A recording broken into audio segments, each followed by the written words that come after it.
Hindi lang 6 kundi 7 ang inihilalang gumahasa sa babaeng 16 anyos sa Tondo, Maynila.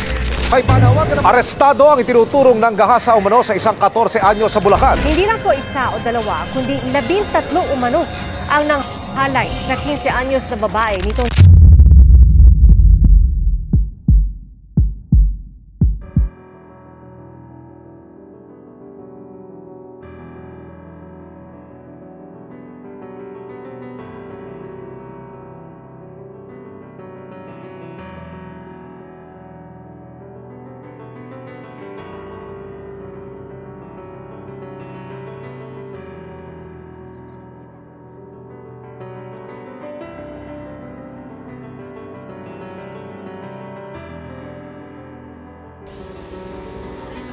Pinila niya ako pausok na kwarto. Pinilit niya na ako, hindi ko na alam gagawin ko. Feeling ko, ngayon ang dumi-dumi ko na. Hindi ko alam saan na ako lulugar.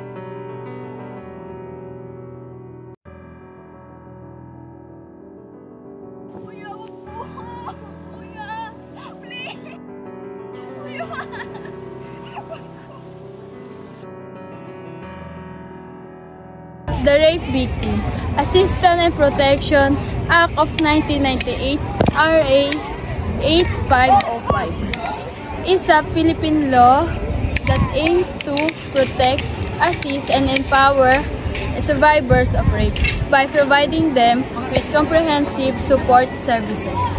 It emphasizes establishment of rape crisis centers, ensures confidentiality, and promote awareness to prevent rape and reduce societal stigma.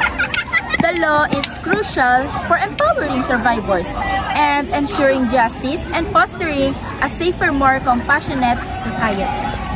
Know your rights under RA 8505. Survivors have the right to immediate and pre-medical and psychological care, confidentiality protection from public's exposure, access to representation, legal and support. How to access support under RA 8505. Seek help immediately. Visit your nearest rape crisis center for immediate assistance. Report the incident.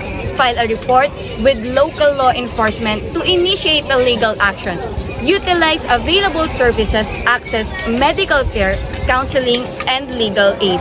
Through government or accredited organization, contact hotlines, call national or local hotlines for guidance and support.